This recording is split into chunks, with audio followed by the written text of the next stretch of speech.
For many, the deadly 2004 tsunami in Thailand, or the movie it inspired, was the first they'd heard of anything bigger than the dreaded tidal wave. But the US gets tsunamis too, including the largest wave on record.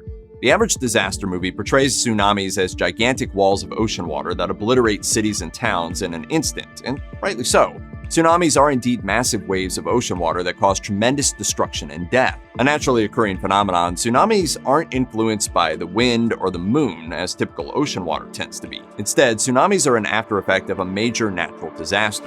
According to the National Ocean Service, tsunamis, a word that blends the Japanese words for harbor and wave, are most often caused by either an underwater volcanic eruption or an earthquake. The depth of the ocean where the tsunami originates determines how fast it will travel across the water and how high the waves will crest. The deeper the water, the faster the tsunami moves, sometimes clocking speeds close to jet planes or 500 miles an hour. The largest tsunami ever recorded happened in 1958 in Lituya Bay, Alaska. Located in the southeastern portion of the state, Lituya Bay is actually a fjord, a long, narrow body of water generally located between two high cliffs. It was discovered in 1786 by the French explorer Jean-François du Gallo-La Pérouse. Due to its geographical location, the area is naturally prone to earthquakes and high tides that, when combined, make the perfect recipe for tsunamis to happen. Given the geographical characteristics of Lituya Bay, the 1958 mega tsunami was not the first event of its type in the area. In 1899, an earthquake in Lituya Bay caused a tsunami that killed 5 people and destroyed an indigenous village. Nearly 40 years later, in 1936, another tsunami swallowed the small bay yet again. However, the mother of all tsunamis was yet to come. On July 9, 1958, a 7.8 earthquake rocked Alaska along the Fairweather Fault. The earthquake struck after 10 p.m. that night, and it was so intense that the inlet feeding into the bay moved 20 feet in the opposite direction of the shore.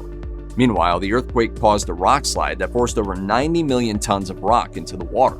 Vegetation was ripped from the roots at elevations of more than 1,700 feet, and millions of trees were uprooted. Among the survivors was mountain climber Howard Ulrich, who witnessed the event with his 8-year-old son from a fishing boat on Lituya Bay. And what I observed was like an atomic explosion.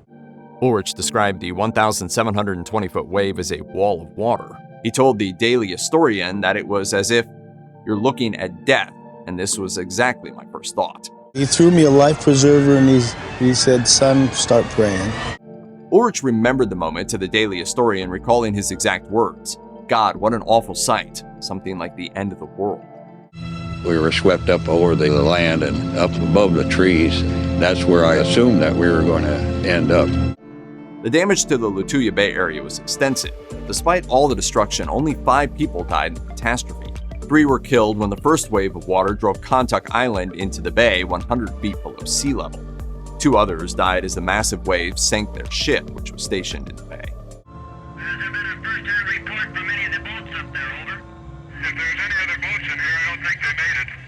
I don't see them and I don't hear them.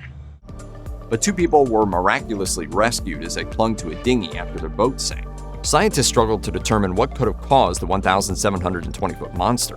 It was later discovered that during the rock slide, a 300-foot thick slab of rock that measured 2,400 by 3,000 feet crashed into the inlet that fed the bay, triggering the tsunami. As the giant rock fell thousands of feet into the water, it set off an incredibly destructive chain of events. The Western States Seismic Policy Council compared the impacts to the effect of a sizable asteroid crash landing.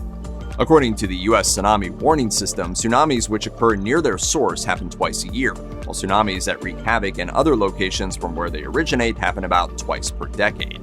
All told, in the 20th century, 34 tsunamis killed over 500 people in the U.S. and caused $1.7 billion in damages.